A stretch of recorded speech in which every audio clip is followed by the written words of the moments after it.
اللہ تک پہنچنے کا راستہ قربانیوں سے ہو کے جاتا ہے۔ آپ سب متوسط یا غریب لوگ بیٹھے، میرے نبی جیسا غریب پوری کائنات میں کوئی نہیں۔ میں جبوتی صومالیہ گیا ہوں، وہاں کے غربت کو دیکھ کر مجھے لگا جیسے لفظ غربت بھی ان کی غربت پہ روتا ہے۔ ایسی غربت میں نے پورے پاکستان میں کہیں نہیں دیکھی جو میں نے جبوتی میں دیکھی، صومالیہ میں دیکھی، کیمرون میں دیکھی، چاڈ میں دیکھی، سوڈان میں دیکھی۔ 24 گھنٹے میں ایک دفعہ بھی کھانا نصیب نہیں۔ ہمارا غریب سے غریب آدمی 24 گھنٹے میں چولہا جلا بیٹھتا ہے، لیکن میرے نبی پر جو غربت آئی، کوئی ہے پوری دنیا میں تو اللہ نے مجھے پھرائی ہے جس کے گھر میں 2 مہینے چولہا نہ جلتا ہو۔ میرے نبی وہ فقیر تھے جن کے گھر میں 2 مہینے چولہا نہیں جلتا تھا۔ ایک رات آپ سوئے ہوئے، کبھی یوں کروڑ بدل اور کبھی یوں کروڑ بدل، بار بار حضرت عائشہ کے ساتھ۔ تو تھوڑی دیر کے بعد آپ تھوڑا سا آگے ہوئے اور چارپائی کی جو لکڑی ہوتی جس پر بان بنا ہوتا ہے، اس پہ پیٹ کو یوں فکس کر کے اور نیچے لٹک گئے، دھڑا آدھا نیچے لٹک گئے۔ فَكَانَ قَابَ قَوْسَيْنِ أَوْ أَدْنَىٰ۔ واہ واہ واہ، کیا مقام ہے قاب قوسین، اور کیا حالات سے گزر رہے ہیں کہ یوں آدھا دھڑ نیچے لٹک گیا۔ اب عائشہ اٹھ کے بیٹھ گئی، یا رسول اللہ خیریت کیوں؟ آپ اٹھ کے بیٹھ گئے، کہا عائشہ بھوک بہت لگی، بھوک بہت لگی، اس لیے پریشر دیا تاکہ وہ جو بھوک کی طلب ہے نا معدے میں، اس کو پریس کیا، اس لیے پتھر باندھتے تھے کہ وہ پیچھے چلا جائے۔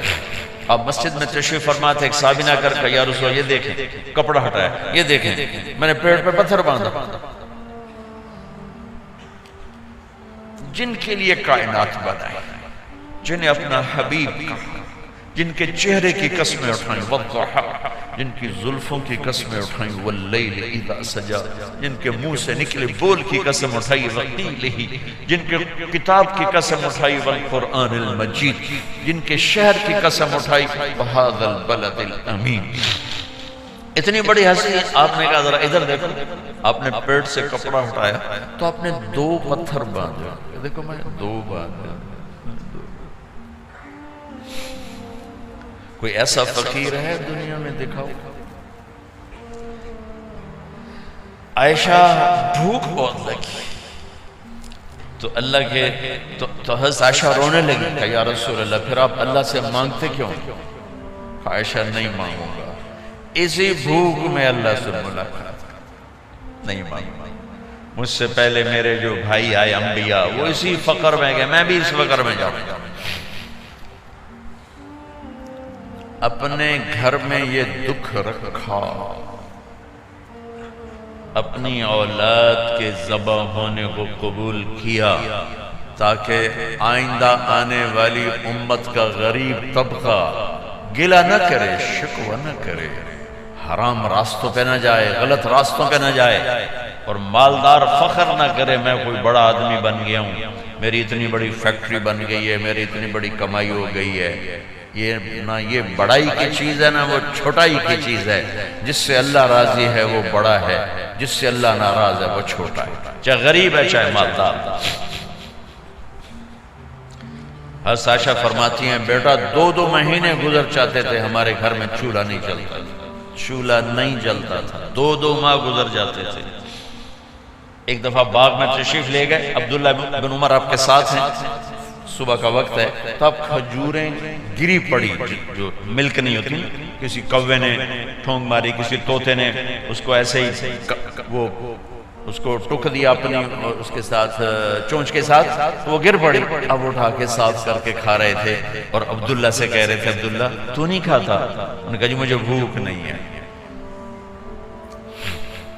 آپ نے کہا عبداللہ مجھے بھوک ہے، آج 4تھا دن ہے میں نے کچھ نہیں کھایا۔ تمہیں کوئی ہے جس کے ہاں 4 دن فاقہ چلتا ہو؟ آج 4تھا دن ہے میں نے کچھ نہیں کھایا۔ ہمارے دسترخوان پہ کتنا کھانا اٹھا کے کوڑے کے ڈھیر میں جاتا ہے۔ آج 4 دن گزر چکے ہیں میں نے کچھ نہیں کھایا. هذه صبح رابعة ما ذقت شيئا. آج چوتھی صبح میرے اوپر طلوع ہوئی ہے، ایک لقمہ نہیں کھایا. آپ مسجد میں بیٹھے تھے، کعب بن عجرہ آئے تو آپ کو دیکھ کر ایسے کہنے لگے یا رسول اللہ مالی اراکا متغیر اللون. یا رسول اللہ آپ کا چاند سا چہرہ چمکتا آج مرجھایا ہوا کیوں نظر آ رہا ہے؟ تو آپ نے یوں دیکھ اپنے پیٹ پہ یوں انگلی رکھ کر کہا ما دخل جوفی ما يدخل جوف ذاتک منذ ثلاث. آج 3 دن گزر چکے ہیں، پیٹ میں ایک روٹی کا ذرہ داخل نہیں ہوا. ذرہ، لقمہ نہیں، ذرہ، روٹی کا ایک ذرہ پیٹ میں داخل نہیں ہوا.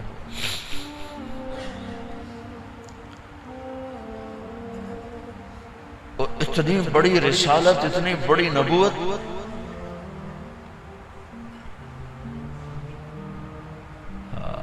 اپنی امت کے غریبوں کی تسلی کے لیے اور اپنی امت کے مالداروں کو سبق دینے کے لیے کہ اللہ رزق دے تو اپنی حیثیت نہ بھولو، اور اللہ نہ دے تو اپنے حبیب کی قربانی نہ بھولو.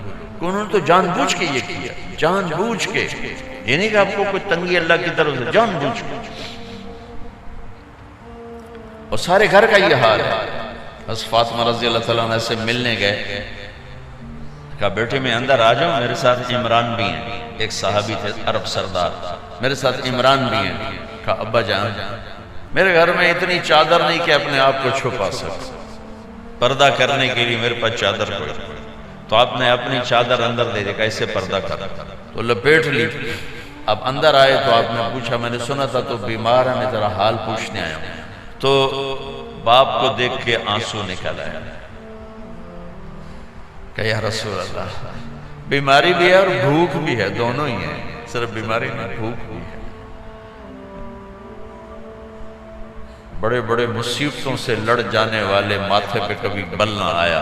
بیٹی کے آنسوں نے پگھلا بھی دیا اور رلا بھی دیا. آپ بھی رو پڑے، آپ بھی رو پڑے. پھر کہا میری بیٹی نہ رو، والذی بعث اباک بالحق ما ذقت من 3 ایام طواقا. آج 3 دن ہے میں نے ایک لقمہ نہیں کھایا. میں تیرے ساتھ اور میری بیٹی میں تمہیں بتاؤں، میرے رب نے مجھے کہا تھا میرے حبیب اگر آپ چاہیں تو احد پہاڑ سونا بنا دو. 10 میل لمبا چوڑا ہے احد پہاڑ، 10 میل. میں احد پہاڑ سونا بنا دوں، آپ کی خدمت میں پیش کروں. تو میں نے کہا نہیں یا اللہ مجھے نہیں چاہیے، میں ایک دن بھوکا رہوں گا، ایک دن کھانا کھاؤں گا. پھر فرمایا بیٹی کیا تجھے یہ عزت کافی نہیں ہے کہ اللہ نے تجھے جنت کی عورتوں کا سردار بنا دیا؟ یہ سرداری سونے چاندی میں تل کے نہیں ملی. قربان جان بھائیو، اب سب ماشاءاللہ نوجوان نظر آ رہے ہو. تھوڑا وقت نکال کے اگر آپ پڑھے ہوئے ہو اپنے نبی کی زندگی پڑھا کرو، اپنے نبی کی زندگی پڑھا کرو. بڑا ایمان بھی بنے گا، حوصلہ بھی ملے گا.